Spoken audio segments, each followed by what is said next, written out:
এখান থেকে না পরে কথা হচ্ছে তো এই জন্য কি কথা? আমরা আসছি কোরআনের, শুধু কোরআন থেকে শুনবো, কিন্তু বাংলাদেশ সময় শোনার জন্য আমার লোক চলে যাচ্ছে। আরে ভাই, বাংলাদেশ সম্পর্কে আপনাকে জানা লাগবে না? না, কোরআন থেকে বলেন। আমরা কোরআন থেকে বলেন। কিসের রাজনীতি? আপনার ভালো না লাগলে আপনি চলে যান। না না, আমি কোরআন থেকেই বলছি। আপনি কি কোরআন আমার সাথে বেশি বোঝেন?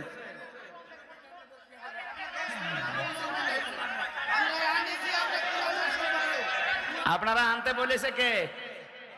আপনাকে আমি বলেছি আমার নিয়ে আসেন।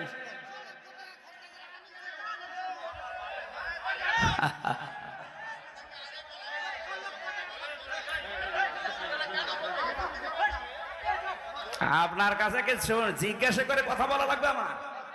এটা আগস্টের 5 তারিখে করার জায়গা পান না? দেশটা ফোকলা করে ফেলেছেন আপনারা। সব দালাল এগুলো ধরেন, ওগুলো ধরেন, ধরেন ধরেন। শয়তানি করার জায়গা পায় না, দেশটা শেষ করে দিয়েছে।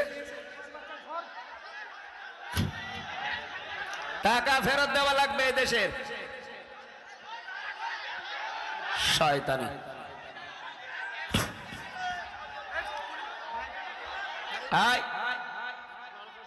পাগলরা ছেড়ে দেন। বসেন বসেন।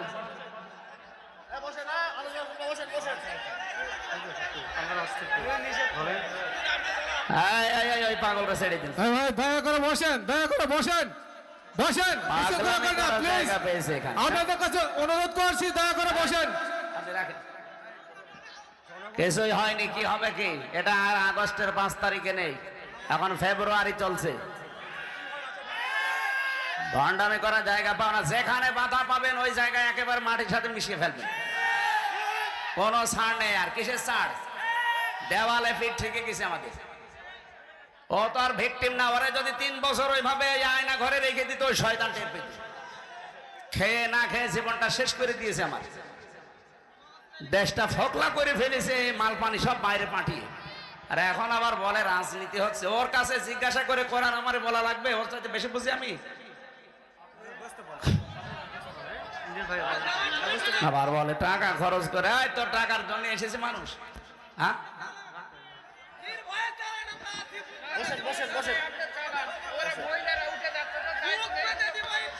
যাক, মেয়েদের কি দরকার আমার এখানে? সবাই বসেন তো ভাই, বসেন বসেন বসেন বসেন।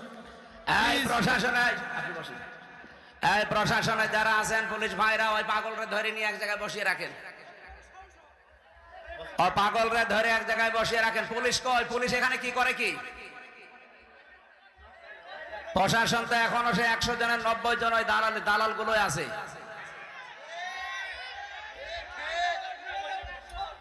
একটাকেও যেন চেয়ারে রাখা না হয়। আজকে 42 জন ডিসি আর এসপি সব পাল্টিয়ে ফেলেছে।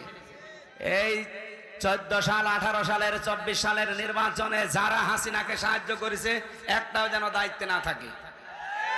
ডক্টর ইউনূস এটাই করছে সামনে। উনি অনেক বড় খেলোয়াড়। আপনি মনে করছেন যে বুড়ো মানুষ কি করছে? এই জন্য যারা প্রশাসনে এখনো নিরপেক্ষ হয়ে বসে আছেন, হাসিনার দালালি করবেন সামনে, আপনি সাবধান। ওকে ধরেন, ধরে এক জায়গায় বসিয়ে রাখেন, মোনাজাত করে নিয়ে। ওরে আমি দেখছি কোন অঞ্চলে বাড়ি ওর। ভণ্ডামি। মানুষ চলে যাচ্ছে, চলে যায়, যাক। মানুষের কি দরকার আমার? এই বসে পড়েন। বলে হুজুর তাফসীর করেন। আরে তাফসীর আপনার সাথে, আমি তাফসীরের উপরে পড়া, আমি তাফসীর আরম্ভ করছি তো।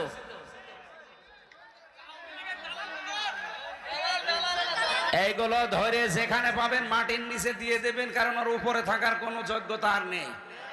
15.5 বছরে যা করেছে, ওরে মেরে ফেললে আমার মনে হয় আরো সওয়াব হবে। ওই কাংলাসের মতো এক বাড়িতে মেরে ফেলবে, তাহলে কয়টা নাকি হবে? কারণ ওগুলো তো শয়তানের ছাড়ি তো খারাপ।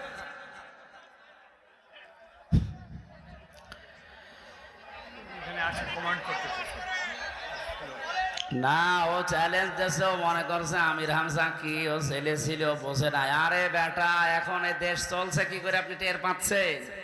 হ্যাঁ, আপনি কি মনে করছেন আমাদের সে রামরাজত্ব এখনো ফিরে আছে? আপনি কি আওয়ামী লীগার হয়েছেন আমি জানি না, আমার বংশের চাইতে আপনি বড় আওয়ামী লীগ করেন।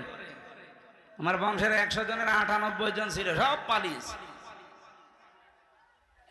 ওরা যে এখনো টিকে আছে কি করে এলাকায়? এতদিন যে অবস্থায় ছিলাম ওই অবস্থা ওদেরও করা লাগবে। আমরা বাস ঝাড়ে ঘুমিয়েছি, কবরে গিয়ে ঘুমিয়েছি, কথা বলো না কেন? আমার নিজের মেয়ে 3 মাস 7 মাস বয়স, তারে রেখে চলে গেছি জেলে। 3 বছর পরে এসে দেখলাম এখন 4 বছর, ওরা আমি চিনি না। আর শয়তান শয়তানি কাউকে কোনো ছাড় নেই ভাই। আমি নিজে ভিকটিম, আমি জীবনে অনেক পড় খেয়েছি, ঘাত প্রতিঘাত সহ্য করে আজ পর্যন্ত। আপনার রক্ত চক্ষু দেখার জন্য এদের স্বাধীন হয়নি। ঝামেলা করবেন ওই জায়গায় মাটির নিচে দিয়ে দেবো, এরপরে বলবো মিনহা খলাকনাকুম। দরকার হয় দোয়া পড়ারও দরকার নেই, একবারে দিয়ে দেবে। হ্যাঁ, মরার আগে তো দোয়া পড়ে নিচ্ছে।